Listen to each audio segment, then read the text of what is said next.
नमस्कार, स्वागत है आप सभी का। आप देख रहे हैं TV9 भारतवर्ष। मैं हूं आपके साथ अंजलि, मेरे साथ रवि भी हैं और हम बात करें रोमानिया पर हुए हमले की कि क्या इसके पीछे पुतिन का ही हाथ है। इसी पर आज हम चर्चा करेंगे। रूस यूक्रेन जंग अब वर्ल्ड वॉर में बदलती जा रही है। रशियन आर्मी के ताबड़तोड़ हमले अब यूक्रेन की सीमा पर लगातार हो रहे हैं और साथ ही महाजंग के सबसे ताजा अपडेट में कहा गया है कि रूस ने रोमानिया में ड्रोन से अटैक किया है। यूक्रेन ने यह दावा किया है कि रूस ने रोमानिया की धरती पर अटैक किया, जिसके बाद अब रूस और नाटो में सीधी टक्कर का खतरा बढ़ चुका है। जी हां, महाजंग की तमाम बड़ी खबरें आपके सामने होंगी, लेकिन शुरुआत इस वक्त की बड़ी खबर के साथ करेंगे। बड़ी ब्रेकिंग न्यूज इस वक्त की वॉर जोन से। रोमानिया पर रूस का बहुत बड़ा अटैक, यह खबर सामने आ रही है। रोमानिया की धरती पर गिरा रूसी ड्रोन। यूक्रेन ने जारी किया हमले का वीडियो। यूक्रेन का दावा, रूस ने ड्रोन से किया हमला। तो ये खबर अपने आप में इसलिए बड़ी है क्योंकि इस खबर के बाद ये आशंका जताई जा रही कि क्या इसे नाटो पर हमला माना जाएगा, क्योंकि लगातार ये एक बड़ी रेड लाइन रही है जिसको हमेशा से रूस ने क्रॉस करने की कोशिश नहीं की। लेकिन अब जो यूक्रेन का दावा है वो कम से कम यही बताने दिखाने की कोशिश कर रहा है यूक्रेन कि वो रेड लाइन क्रॉस की जा चुकी है। रोमानिया का इस पर रिएक्शन क्या होगा इसका इंतजार है, नाटो देशों का इस पर रिएक्शन क्या होगा इसका इंतजार है। लेकिन सबसे बड़ी बात है कि दावा यही किया जा रहा है कि नाटो कंट्री पर रूस का हमला, तो क्या यह वर्ल्ड वॉर का ट्रिगर साबित हो सकता है। जी हां, साउथ ओडेसा से सटे रोमानिया बॉर्डर पर ड्रोन से जबरदस्त हमला हुआ है। यूक्रेन का दावा यह है कि रूस ने जानबूझकर रोमानिया के अंदर हमला किया, नाटो पर हमला कर विश्व युद्ध भड़काना चाहता है रूस, ये आरोप है यूक्रेन का। यूक्रेन ने कहा रूस जानबूझकर नाटो देशों को टारगेट कर रहा है, रूस को रोकने के लिए हमें और हथियारों की जरूरत है।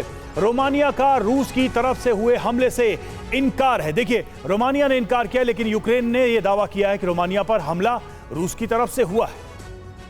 इस पर करेंगे बातचीत और आखिर इस पूरी कहानी का मतलब क्या है। क्या इसका कोई स्क्रिप्ट राइटर अलग है जो ये चाहता है कि ये युद्ध विश्व युद्ध में तब्दील हो जाए।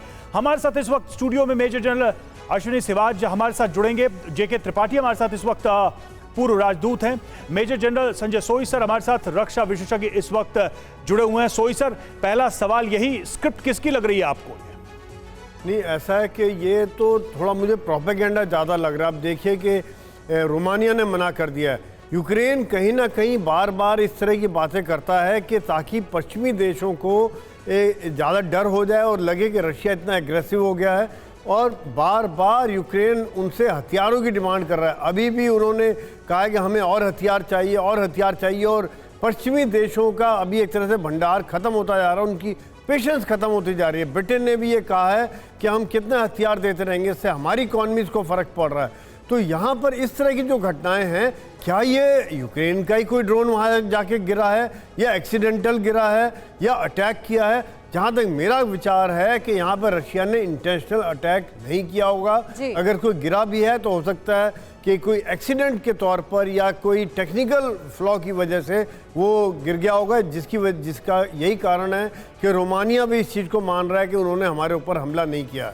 ठीक है, यानी कि सर आप ये कह रहे हैं कि रोमानिया पर जो हमला हुआ उसके पीछे रूस और पुतिन का हाथ नहीं है। लेकिन एक और जानकारी है जो इस वक्त बताना जरूरी है, नाटो पर रूसी हमला, क्या ये वर्ल्ड वॉर का ट्रिगर है? तो इसके बारे में कहा जा रहा है, ये देखिए मैप के जरिए हम आपको समझाने की कोशिश करें कि कैसे रोमानिया पर रूसी ड्रोन गिरा है, ये बड़ा हमला हुआ है।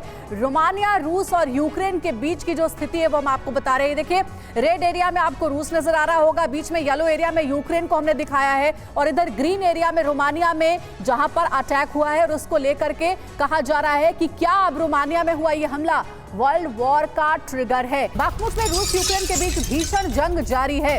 एक दिन में 22 जगहों पर भिड़ी दोनों सेनाएं। यूक्रेन ने रूसी हमले विफल करने का दावा किया है। रूस के 11 ठिकानों को बर्बाद करने का दावा भी किया जा रहा है।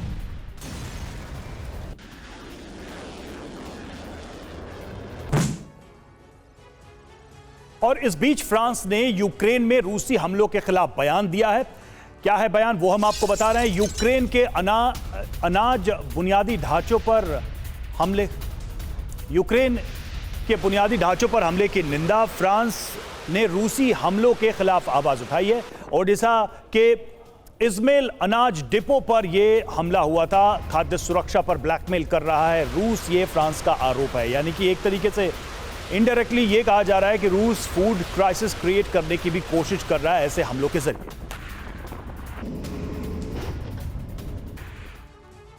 एक और बड़ी अपडेट है, रोमानिया पर हमले के बाद बहुत बड़ा खतरा मंडरा रहा है। रूस और नाटो में सीधी टक्कर का खतरा, किसी भी वक्त शुरू हो सकती है रूस नाटो में जंग। तो देखिए, बहुत ही बड़ी खबर सामने आ रही है। क्या अब रूस और नाटो के देश आमने सामने भिड़ेंगे? क्या अब युद्ध जो है वो रूस वर्सेस नाटो के बीच होगा? क्योंकि कहा यह जा रहा है कि रोमानिया में जो हमला हुआ है उसके बाद से रूस और नाटो कंट्रीज के बीच की टेंशन बहुत बढ़ गई है।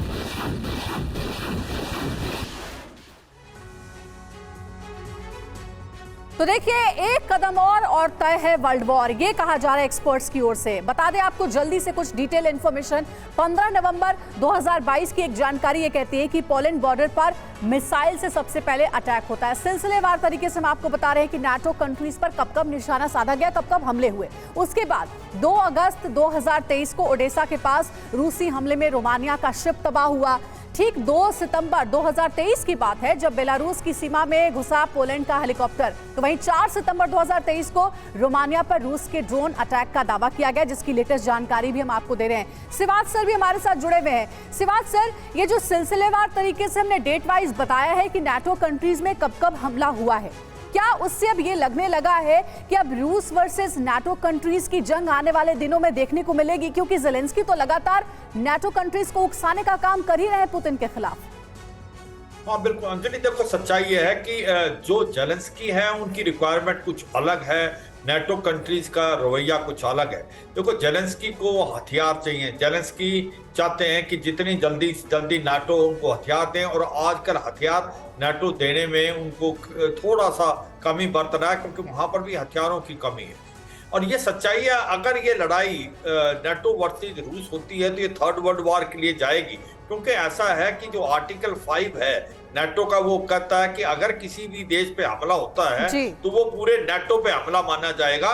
तो ये सच्चाई है। अगर ये बात सच है कि रूस ने रोमानिया के ऊपर यूक्रेन अटैक किया है एक प्रकार ड्रोन से, तो ये हमला हो सकता थर्ड वर्ल्ड वॉर की तरह, मगर ऐसा लगता नहीं। उसकी वजह यही है कि रूस कभी नहीं चाहेगा कि वो नाटो के साथ डायरेक्ट कन्फ्रंटेशन ले, और जो एक प्रकार से आपके ड्रोन हैं उसका ये बताना बड़ा मुश्किल हो जाता है कि वो कहां से आया है, क्या वो यूक्रेन और सबसे बड़ी बात सिवात सर इसमें यह है कि रोमानिया ने खुद कह दिया है कि ये हमला नहीं है, ये रूस की तरफ से किया गया हमला नहीं है। खुद रोमानिया अभी इसको डिनाई नहीं चाहता, कोई नहीं चाहता कि खुद रोमानिया इसको डिनाई कर रहा है, तो वो इस क्लैश को आगे बढ़ाना नहीं चाहता, ये साफ दिख